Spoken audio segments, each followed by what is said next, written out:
Olá, tudo bem? Conforme prometido e anunciado, a gente está hoje aqui com o secretário executivo de Mudanças Climáticas da Prefeitura da cidade de São Paulo, né? O doutor José Renato Naline. Diante desses desafios que são enfrentados pela Prefeitura da cidade de São Paulo, que notadamente é a maior metrópole do país, se faz a atenção necessária no empenho e no planejamento de ações voltadas para a redução dos impactos das mudanças climáticas enfrentadas pela sociedade paulistana.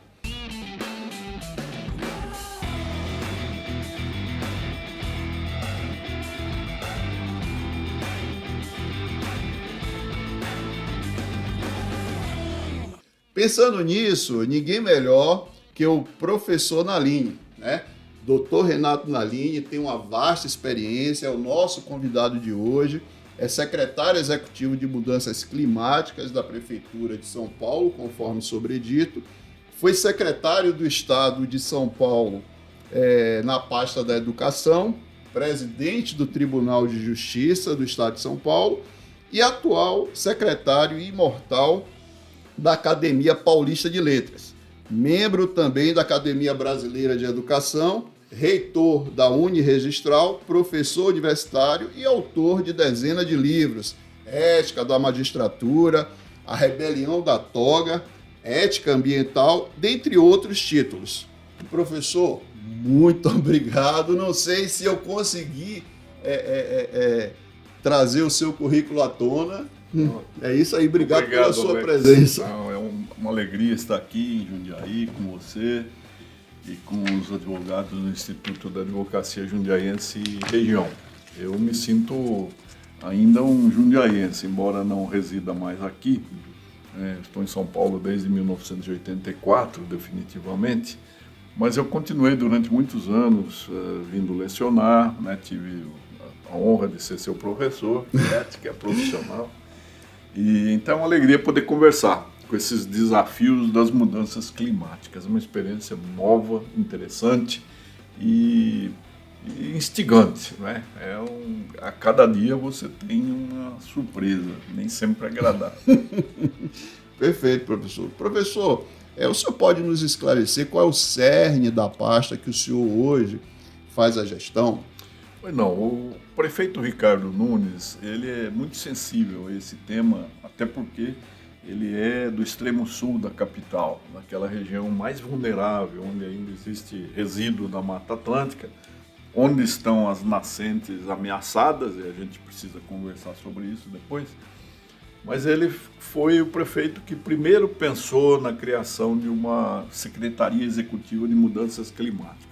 E qual é a atribuição dessa secretaria? Ela tem de fazer uma articulação com todas as demais secretarias, com todos os organismos daquele complexo bastante denso que é a Prefeitura da capital. Nós estamos falando da maior cidade do país, do terceiro orçamento da República, só atrás da União e do próprio Estado de São Paulo, né? Uma conurbação que tem no território da capital mais de 12 milhões de habitantes, mas já existe uma conurbação crescente ali. São Paulo já emendou com o ABC, já emendou com Barueri, Santana do Parnaíba, com Guarulhos, né? Eu acho que tende a emendar com Jundiaí, Campinas, depois com São José dos Campos, né? E se a gente não tomar conta da Serra do Mar, logo será uma mancha cinza, né? Toda habitada. Então, aos olhos dos estrangeiros, parece um pouco irracional que metade da população do estado vá residir no mesmo local, quando existe espaço, né? Nós temos espaço para uma densificação menor, mas as coisas aconteceram, nada indica um esvaziamento da capital, a não ser que as consequências do aquecimento global sejam tão graves que obrigue a população a procurar outras paragens, né? Perfeito. A Secretaria tem o intuito de tentar minimizar esses impactos, né? E também de fazer adaptação para que as pessoas se ajustem às novas necessidades, aos novos hábitos que estão sendo forçados pelo aquecimento global. Perfeito. Professor, os empresários, as pessoas que querem fomentar a economia, tá?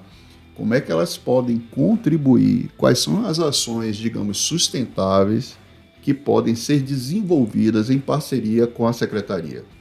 Então, Alex, isso serve não só para São Paulo, porque não há uma cidade do mundo que não esteja sofrendo já os efeitos do aquecimento global.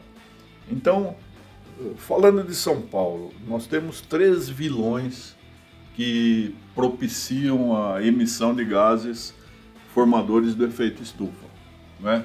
O primeiro é o transporte. Então, nós temos quase 8 milhões de veículos transitando ininterruptamente em São Paulo. Fora que São Paulo é um eixo pelo qual o Mercosul atravessa, né? Todos os caminhões que vão fazer distribuição de produtos até o Oiapoque, o Chuí, né? Aquela que a gente fala, todos passam por São Paulo. Ainda não temos o anel viário que permita o desvio. Então, quase 8 milhões, todos eles expelindo aquelas emissões dos combustíveis fósseis, né? Certo. Embora nós tenhamos já um percentual considerável de carros flex ou híbridos, alguns elétricos, né? Uhum. Mas mesmo aqueles que possuem carros que podem ser abastecidos tanto por gasolina como por álcool, eles não usam o etanol. É um percentual mínimo de quem utiliza o etanol. Perfeito. Então, primeiro por uma cultura, por achar que a gasolina rende mais, né? O etanol não é tão barato que incentive o uso só de etanol, etc. Então, além dos veículos, dos automotores, né, nós temos 13.300 ônibus, todos, a maioria movidos a diesel, que é bem poluente. E temos 2 milhões de motocicletas.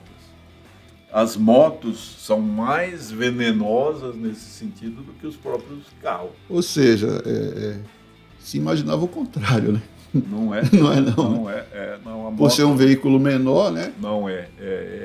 E fora, Alex, que a gente não vai computar aí, nós estamos falando de mudança climática, mas tem que pensar no contexto. Nós temos em São Paulo a morte de 1,2, né? Veja a estatística que a ciência cega.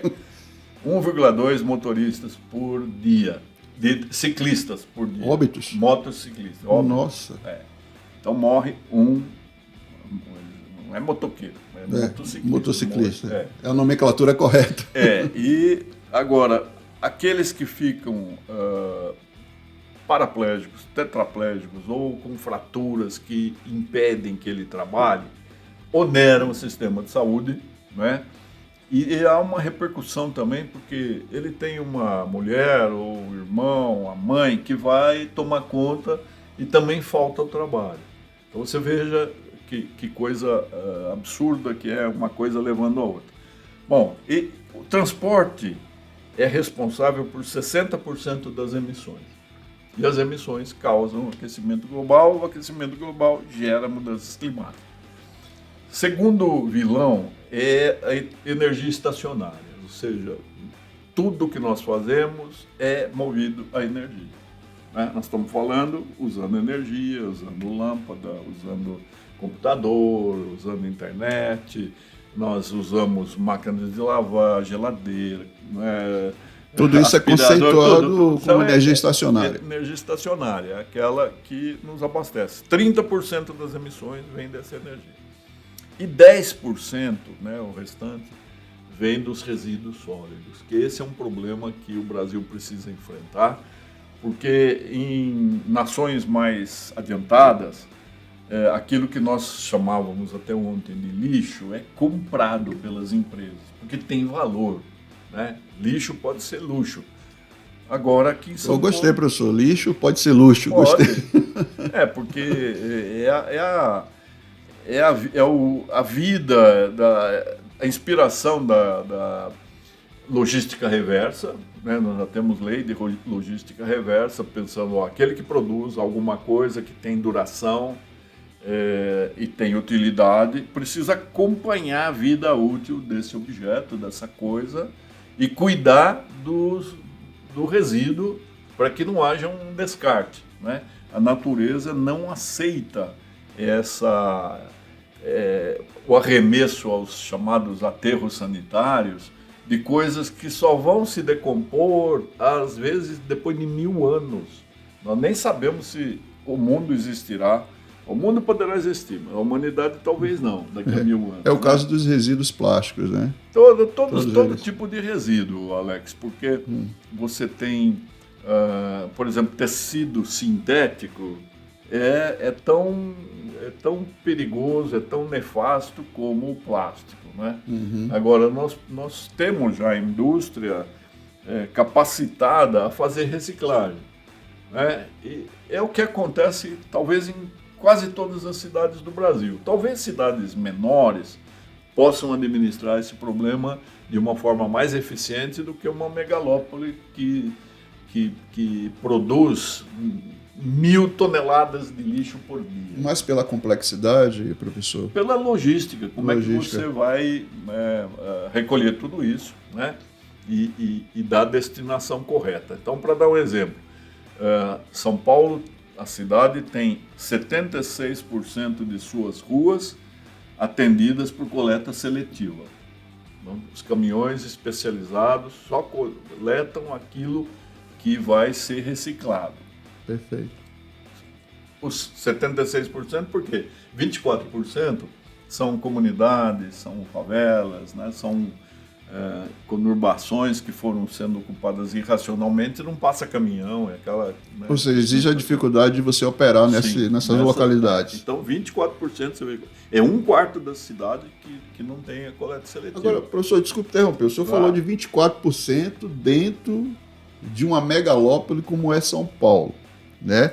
Esses 24% representariam uma cidade. Sim, em relação aos outros. Claro, é só se você pensar, se nós temos 12 milhões, né?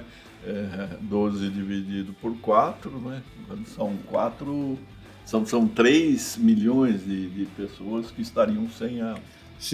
Vamos considerar aí uma cidade próxima aqui a Jundiaí, Campinas. Seriam várias Campinas. Sim, umas 2, 3 Campinas. 2, 3 Campinas. Então, isso, veja a dificuldade. Então, dos 76% da cidade que é atendida pela coleta seletiva, quanto é que você acha que realmente é reciclado? Qual o percentual daquilo que é recolhido nesses 76%? Ou seja, significa que os 76% nem tudo a gente consegue reciclar. Não, você pasme, nós só conseguimos em São Paulo reciclar 3%. Nossa. Então, Nossa. 97% do que é recolhido na coleta seletiva vai para aterro sanitário. Ou seja, não adiantou nada a coleta seletiva, né? E por quê? A falta de consciência da população, a falta de educação, que não precisa nem ser educação ambiental, é aquela educação de berço, das mães, etc. Né? Você não pode emporcalhar a sua cidade, você não pode jogar as coisas fora, você precisa pensar que... No descarte correto. Sim, então e isso a gente precisaria fazer inúmeras campanhas, já houve há tempos, né, a versão Sugismundo, né, um personagem, aliás não era nem governo que fazia, mas a gente precisaria cuidar disso. Então, você, voltando à sua indagação, o que as empresas podem fazer? Muito, podem fazer muito. Elas têm uma responsabilidade social. Hoje, todos exigem um comportamento ajustado àquele triple bottom, que é o ESG ou ESG, né, para falar na sigla em inglês. Tem que pensar simultaneamente na questão ambiental, na questão social e na questão de governança ou de gestão. Ou seja, o negócio da empresa não é mais só o lucro. Ela tem que prestar contas da sua existência perante os stakeholders, perante o entorno, né? Uma empresa tem que se preocupar com aquilo que acontece em volta dela. Ou seja, a governança da empresa está inserido também as boas práticas em função da reciclagem e de outras coisas. Então, ela pode trabalhar internamente convencendo os seus colaboradores de que essa responsabilidade pela mudança climática é de todos, não é uma coisa que o Estado possa fazer sozinho, né? O Estado não pode proibir que o Laninha comece a influenciar no clima do Brasil a partir de junho, né? O Estado tem suas obrigações, mas ele é impotente para cuidar de tudo. Então, é necessário que a população também pense. Então, o empresário, conscientizando os quadro seus colaboradores, né? Uhum. Fazendo com que isso chegue às famílias, aos dependentes, para que se crie uma cultura, né? Terceiro, cuidar dos seus resíduos, né? Não ser mais um produtor de uma tonelagem de descarte que vai para aterro sanitário. Favorecer, por exemplo, aqueles que propiciam, lá em São Paulo, os 3% da reciclagem, que são os catadores, são heróis anônimos aí que ficam catando, né, e levam para a reciclagem. Veja que nós temos um bom índice do aproveitamento do alumínio, né, das latinhas, menor o de garrafa PET, porque as empresas elas se comportam, pelo menos as grandes empresas, elas se comportam diversamente no Brasil em relação ao comportamento delas na União Europeia. Para dar um exemplo, uma tonelada de garrafa PET na Europa paga a quem entrega para a empresa 900 euros. 900 euros, são 5.400 reais. Isso seria para pessoa física? Para quem entrega. Seja lá, pessoa física ou jurídica? Sim. Normalmente também lá são pequenos, são aquelas microempresas ou grupinhos familiares ou essa cooperativa. Que desenvolve essa atividade de... Agora aqui, sabe quanto eles recebem por uma tonelada de garrafa PET? Que são os catadores anônimos que o professor falou. Quanto você acha que eles recebem? Lá, $900, 5.400 reais. Aqui. Meio salário mínimo? Vamos dizer? R$60. Nossa. R$60. Então você vê. Difícil incentivar. Não é. Você imagine, vamos imaginar, não é trabalho de uma pessoa só, mas existe o catador sozinho. Quantas vezes esse ser humano teve que se abaixar para apanhar a garrafa até juntar uma tonelada, 1.000 quilos? E recebe depois R$60. Por uma tonelada. Não é. Então, se ele continuar fazendo isso, ele é um herói. Então, a empresa pode sim favorecer a cooperativa, pode. O poderio do complexo industrial, da Fiesp, por exemplo, é muito grande para obrigar que o governo regulamente esse mercado, remunere melhor, né? Tem outro obstáculo que a gente encontra assim, que interfere numa política mais eficaz, né? O preço do papel reciclado, né? Então, está sobrando papelão para ser reciclado, porque a demanda é atendida pelo papel importado da China, que é 1/10 do preço do papel fabricado através da reciclagem. Por que esse custo tão reduzido, professor? Sabe dizer? Eu não queria comentar, né, questão de governo estrangeiro, soberania, mas estou dizendo, o Estado brasileiro precisaria incentivar a produção aqui, porque não é uma questão só de balança comercial, né, não é só de custo, é uma questão ambiental, é uma questão social. Nós precisamos dar ocupação digna para as pessoas, né? Então, Veja como há coisas a serem feitas. Agora, uma empresa consciente, Alex, ela poderia cuidar da carência de árvores no Brasil. O Brasil precisa de 1 bilhão de árvores. 1 bilhão.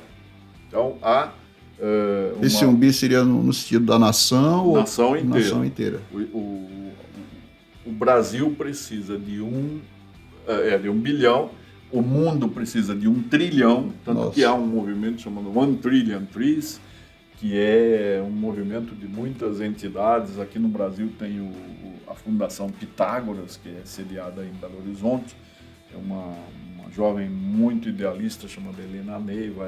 Ela promove o plantio, motivando as escolas a utilizarem os alunos, para que os alunos se conscientizem de que é bom plantar, etc.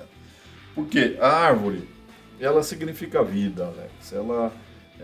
Quando há árvore, você tem a ecotranspiração, e você tem a fotossíntese, você tem um ar melhor, você tem chuva, né?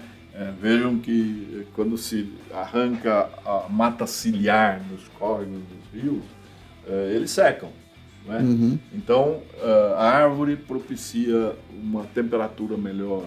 Perfeito. Né? A árvore é qualidade de vida, a árvore é vida. Então, o que nós fazemos, em tese, assim? Nós plantamos uma árvore no dia da árvore, dia 21 de setembro, uma árvore.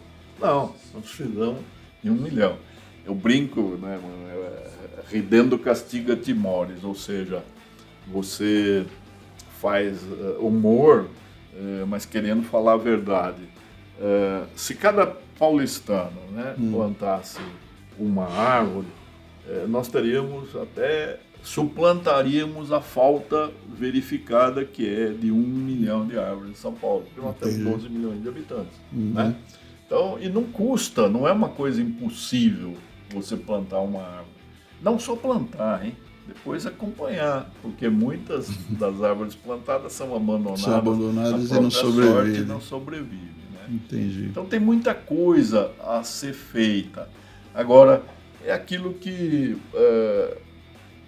normalmente as pessoas dizem: o que eu sozinho vou fazer, né, diante de um problema tão grave? Qual o meu papel como cidadão?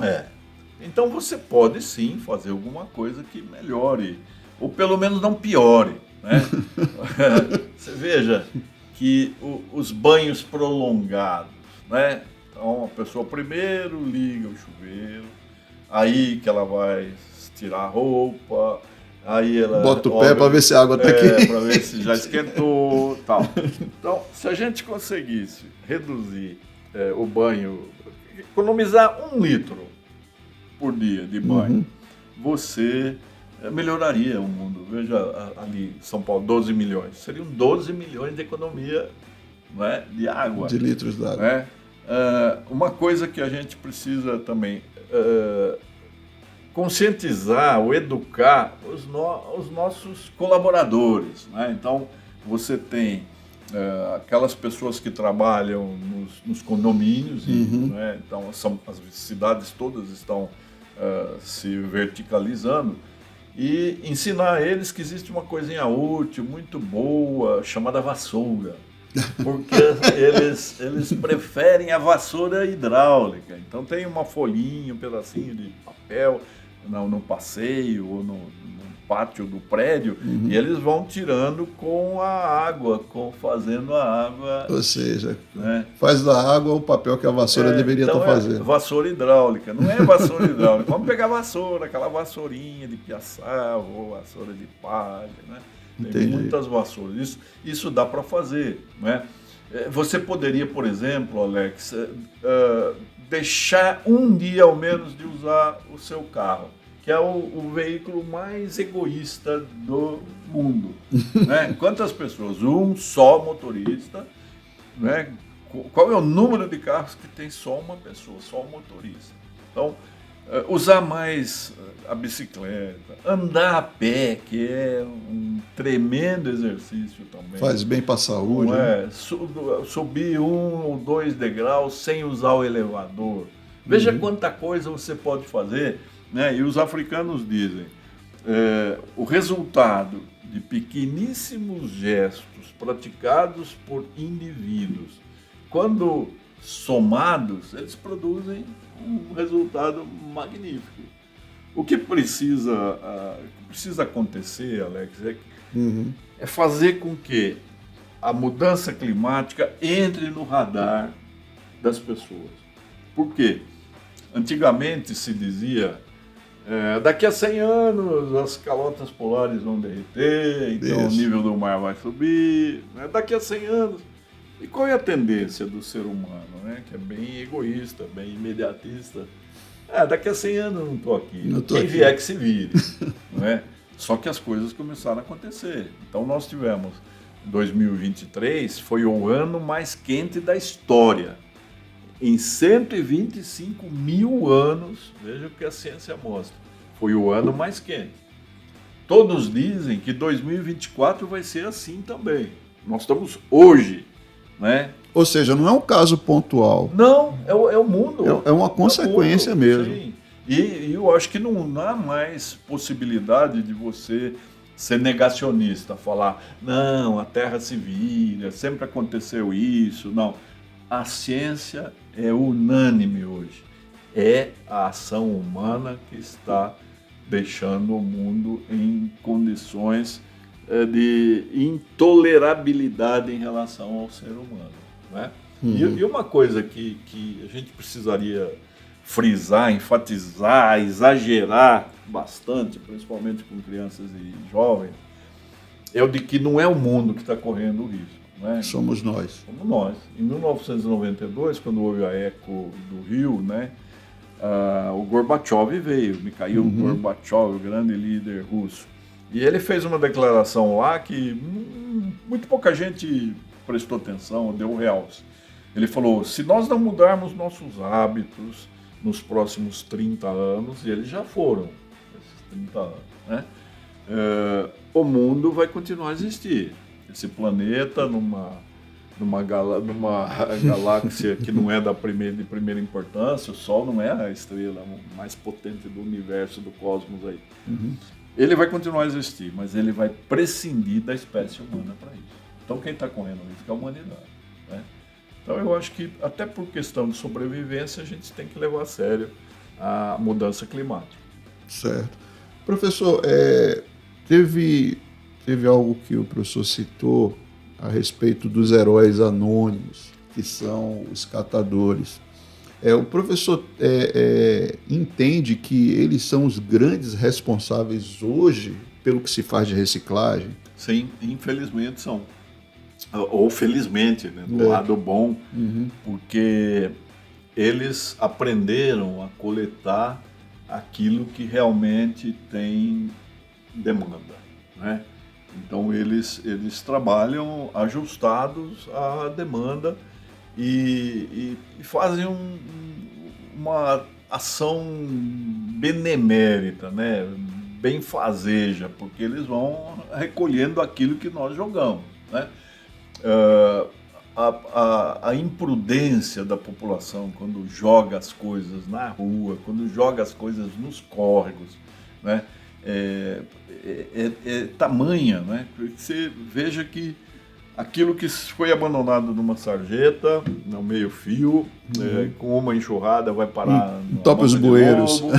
Entope os bueiros, né? E aquilo causa alagamento, causa inundação, causa, às vezes, desbarrancamento de áreas mais vulneráveis, né? E já causou muitas mortes, né? Ainda recentemente, em São Sebastião, né? Petrópolis, toda hora acontece isso, né? Então, regiões que são vulneráveis mesmo. A umidade da terra, né? E o excesso de água vai fazer com que a terra desbarranque e leva tudo que tem na frente. Não é a terra que é culpada, eu acho que nós que não sabemos escolher os nossos lugares, né? Perfeito. Mas principalmente os carentes, as pessoas,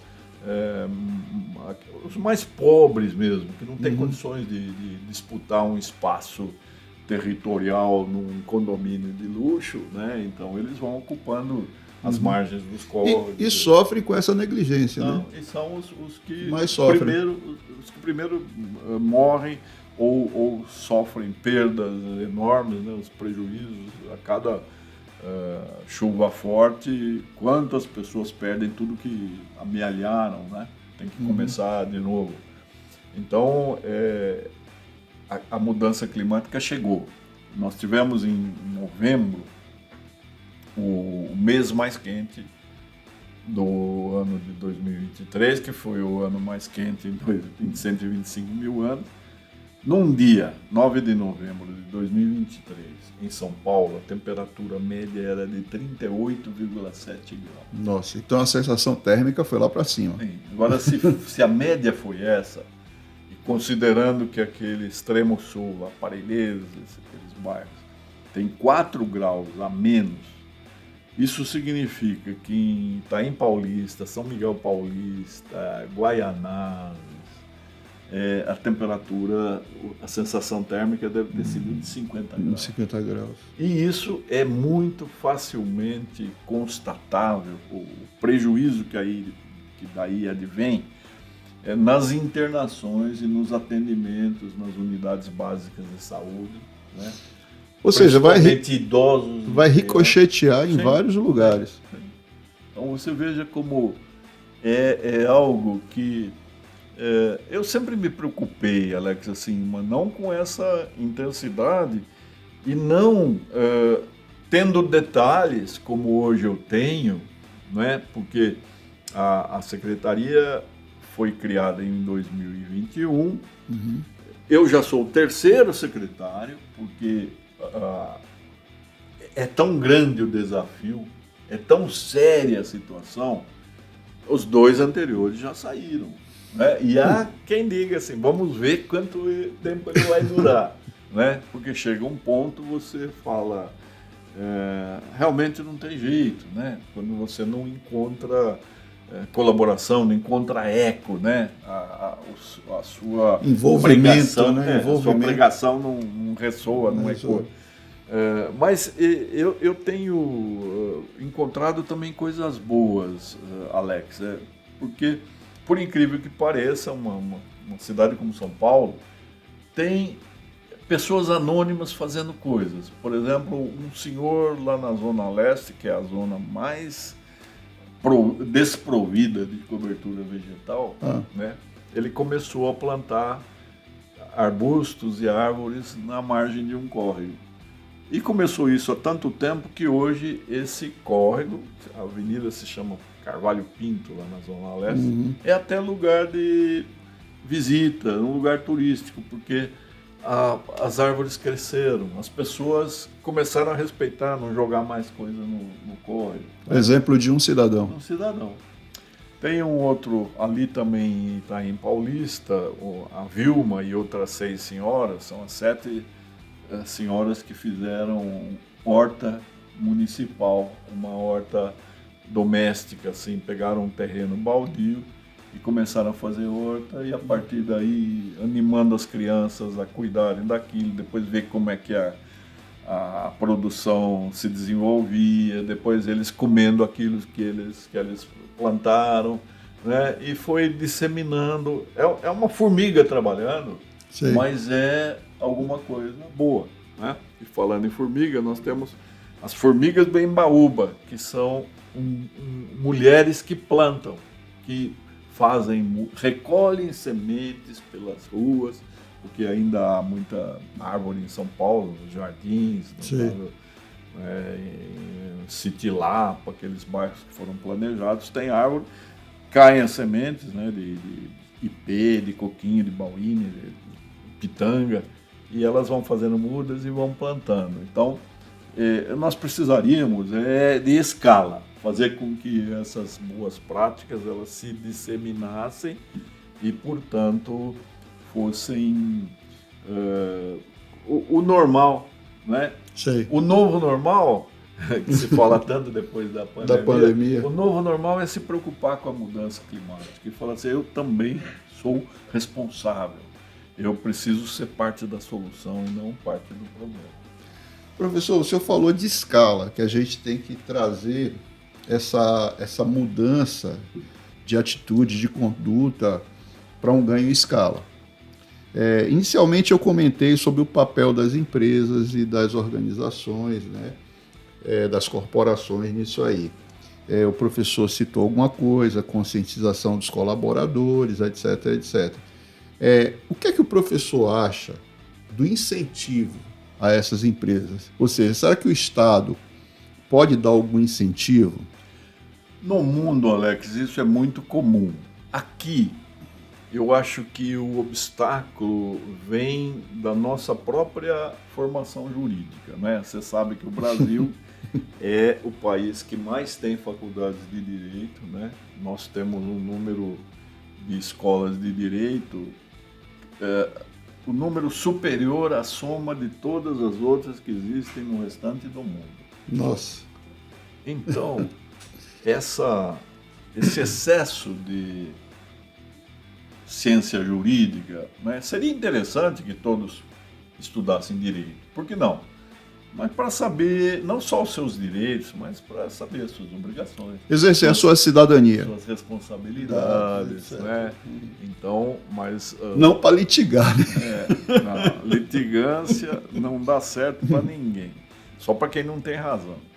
Então, o que acontece quando alguém vai pensar num benefício, vem o Ministério Público e fulmina por inconstitucionalidade qualquer lei dizendo que a renúncia fiscal e a prefeitura, no Estado também, não pode renunciar àquilo que sustenta a máquina, que é o tributo. Que é o tributo. Então, é sempre uma questão assim, que esbarra nesse problema, nesse argumento, que eu acho um argumento falho, equivocado, né? Porque você tem que avaliar qual a vantagem que advirá disso, né? E eu sou favorável. Por exemplo... A gente podia invocar um interesse público. Claro. Nesse eu aspecto. sou favorável, por exemplo, tem muito projeto, hoje eu recebo lá na Secretaria, projetos, por exemplo, para tornar verdes todos os tetos, né? Nós já temos a utilização de alguns telhados para placas fotovoltaicas, né? É a intenção do prefeito Ricardo Nunes colocar placas voltaicas em todos os prédios municipais. Sim. E inclusive usar os cemitérios para isso, como já se faz na França, né?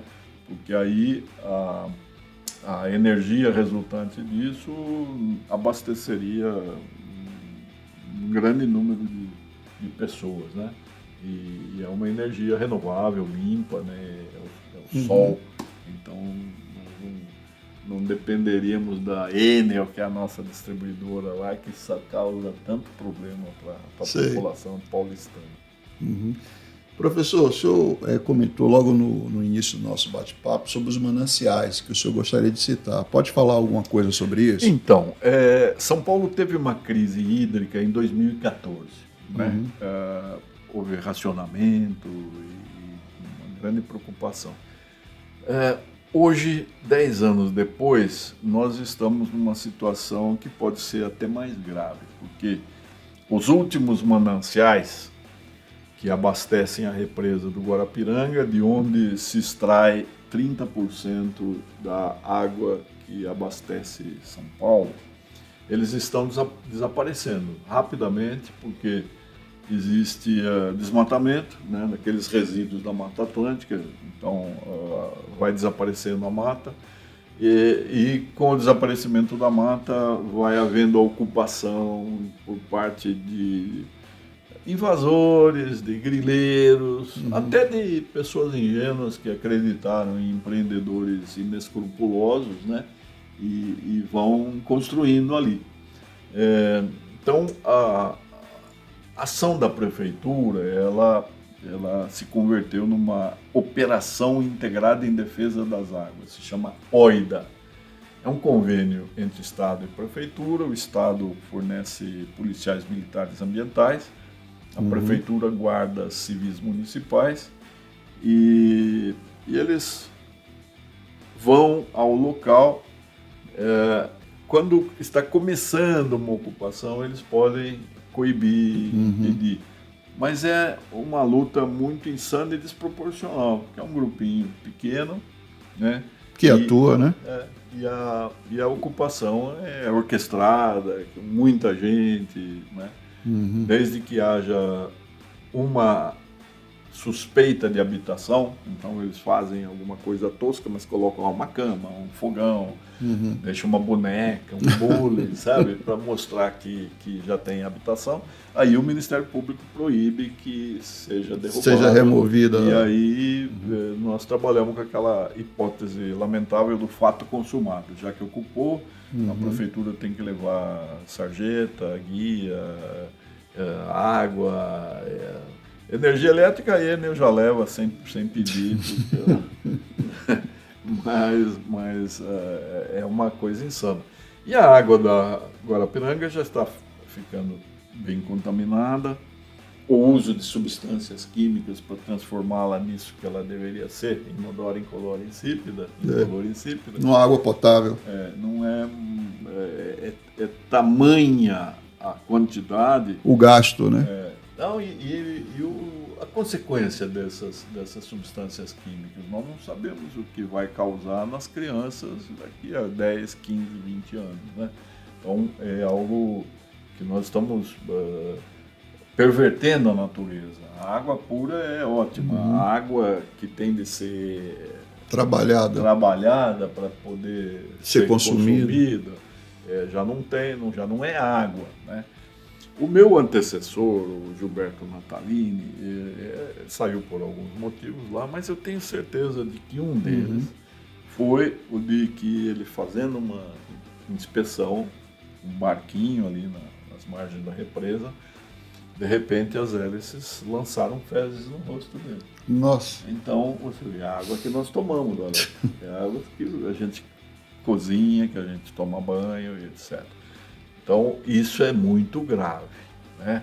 Eu estou tentando, usando da minha experiência no judiciário, apressar a regularização fundiária, para a gente saber a quem pertencem essas áreas, né?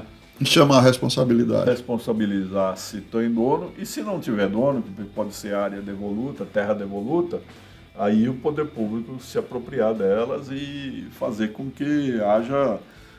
empresários, bancos, igrejas, clubes, etc., que assumam uma espécie de adoção afetiva das nascentes que restam, né? Que não são muitas e estão todas ameaçadas.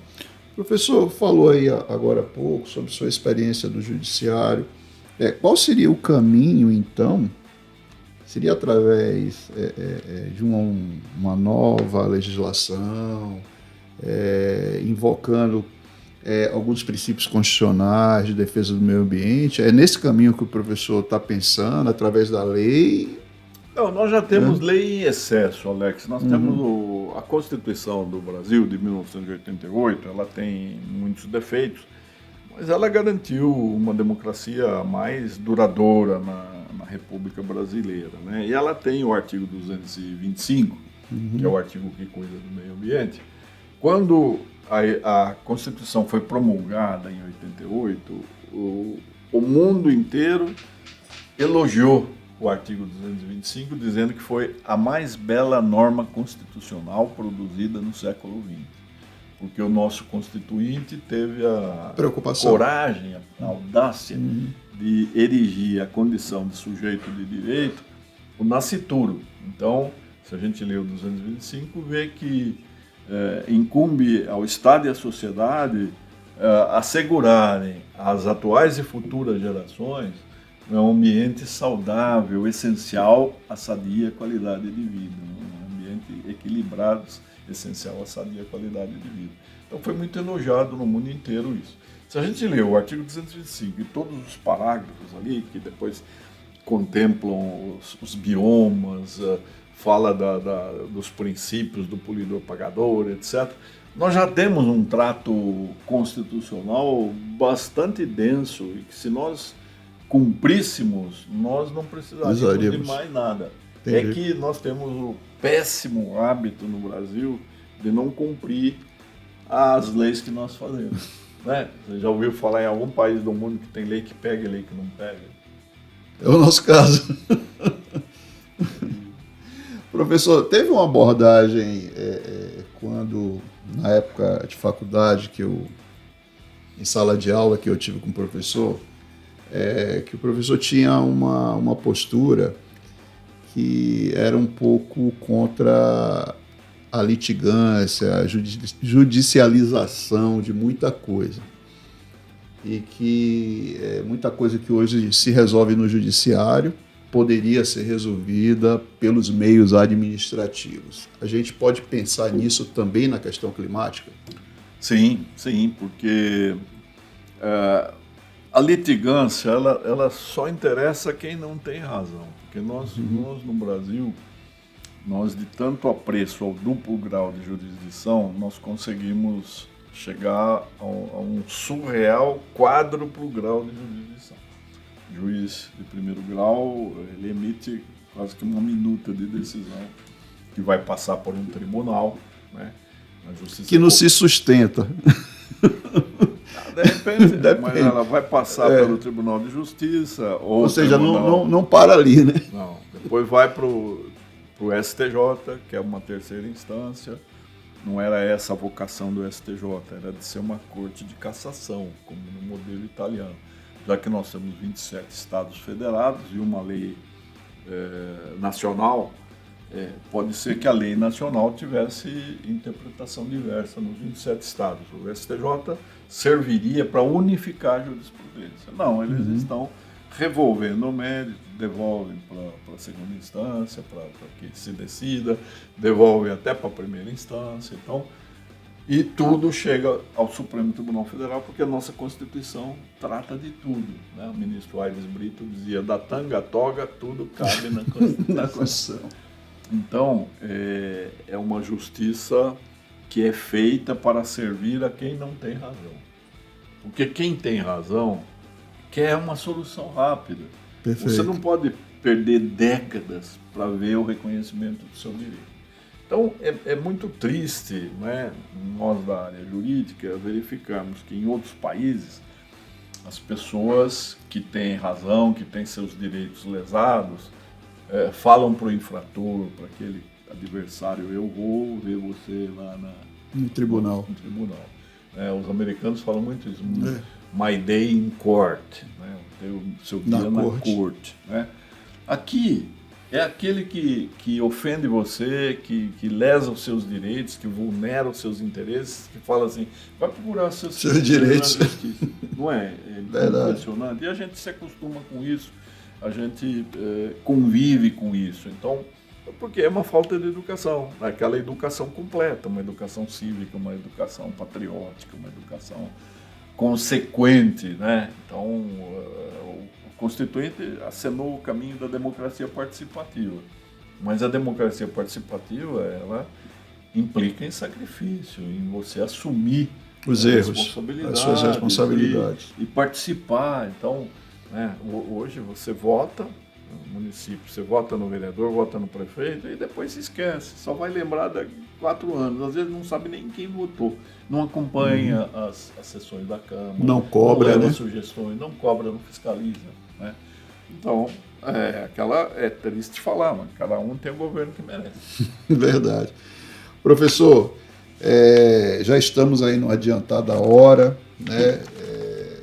Vamos partir agora para aquele bate-bola, né, que eu conversei com o professor inicialmente, e fazer umas perguntas para a gente conhecer um pouco do Dr. José Renato Nalini, suas preferências, seus gostos e aquilo que o professor entende como uma mensagem para quem está nos assistindo, né?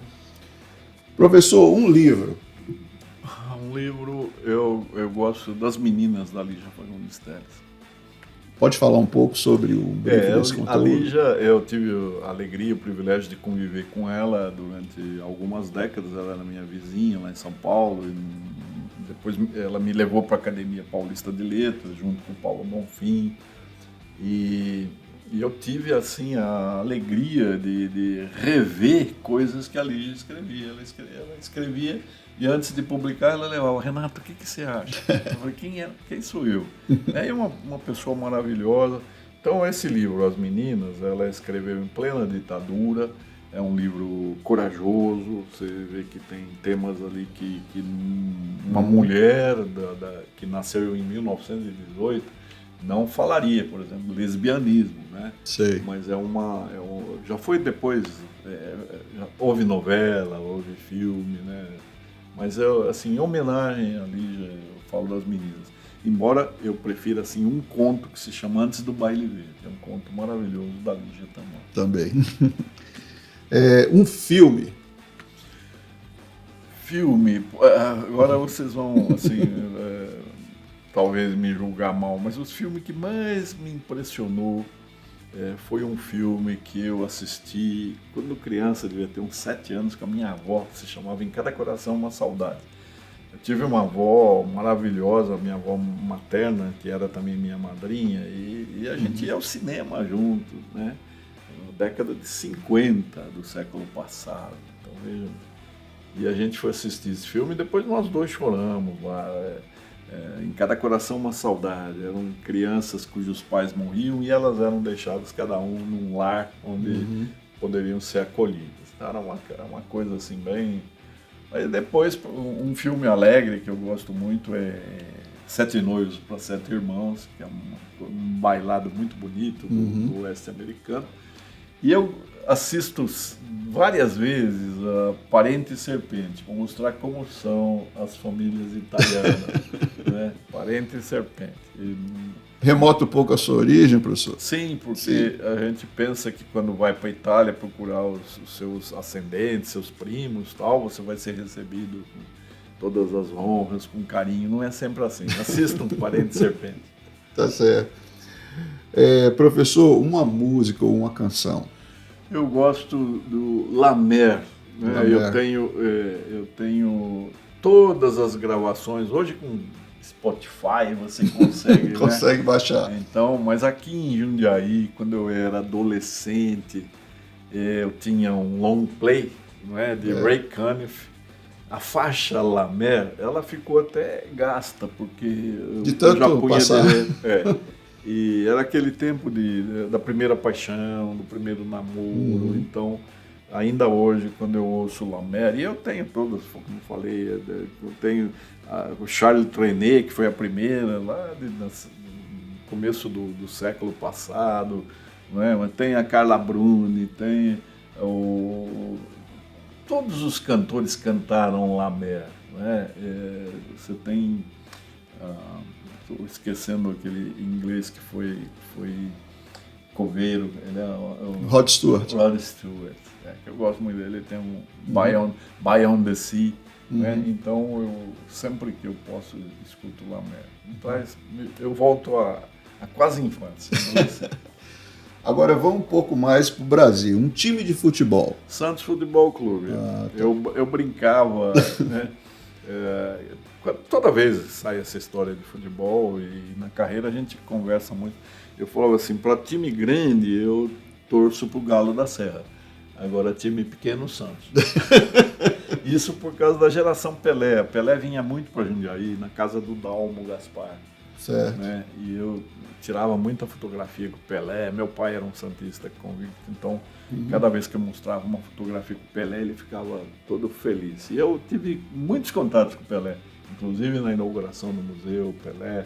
Eu tenho umas 10 camisas autografadas. Vai deixar aí, não sei para quem. Mas sou santista por causa da geração Pelé. Tá certo. Um lugar, professor? Um lugar, eu sonho sempre com Paris, sabe? Eu deveria ser... Parisiense? Não, eu devia gostar mais da Itália. Da né? Itália. Eu tenho até cidadania italiana, tudo. Mas o lugar onde eu chego e me sinto à vontade, não sei se é alguma explicação aí esotérica, qualquer coisa, mas é onde eu me sinto em casa. Incrível, assim. Então, eu já fui 21 vezes a Paris, tive sorte, já estudei lá, fiz cursos na Escola Nacional da Magistratura, mas, assim, você falou um lugar. Lógico que tem inúmeros lugares, né? Eu gosto de Jundiaí, gosto do bairro da Toca, onde eu tenho uma chácara, né? Gosto da Serra do Japi, mas, assim, um lugar, Paris. Paris. E um sonho? Sonho é ver as pessoas mais atentas, mais conscientes em relação ao meio ambiente, né? Nós somos inquilinos muito infiéis, perversos da terra. Gostei, né? da expressão inquilino. Inquilino, nós estamos aqui provisoriamente, né? Então, e usamos da terra como se ela fosse um supermercado gratuito, só tiramos coisas e não repomos, né? Então, acho que isso é uma coisa que é o que me anima com essa idade, é aceitar um desafio, uma encrenca de ser secretária da prefeitura. E uma inspiração? A inspiração, eu tenho muitas, mas assim, quem eu converso todos os dias, embora ela tenha morrido há 19 anos, é a minha mãe. Minha mãe foi a responsável por eu ser um rato de biblioteca, né? Então, enquanto meu pai queria que eu jogasse futebol, que eu fizesse tudo aquilo que normalmente os pais querem que os filhos façam, né? Principalmente primogênito, de pai italiano e tal, mas eu era o filho da mãe. Então, ela, todos os meses ela me dava um livro, e lia comigo o livro e depois me fazia fazer uma redação, né? Então eu comecei a escrever e eu não paro de escrever, eu escrevo continuamente, escrevo todos os dias. Então, embora ela tenha falecido em 17 de novembro de 2005, né? Vai fazer 19 anos, eu ainda ouço minha mãe falar todos os dias comigo e procuro seguir aquilo que ela me falaria. Até adivinho o que ela me fala. A espiritualidade nesse ponto é forte, né? Claro. A gente sabe, a gente pensar, Alex, se a nossa vida for só isso, essa passagem rápida, o que você tem? Algumas décadas, né? Para viver. Se for só isso e a gente desaparecer, é uma coisa muito cruel, né? Então, eu não consigo achar que o mundo seja o resultado de uma explosão, do Big Bang, aí aparece... eu acho que tem um design inteligente, tem um criador, tem um arquiteto.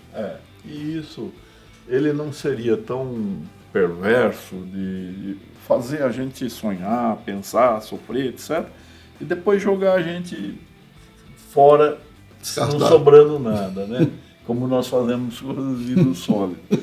Não, eu acho que tem alguma destinação. Então eu confio nisso e é o que me faz assim, tentar não errar muito. Perfeito. E um valor? O valor da amizade, né?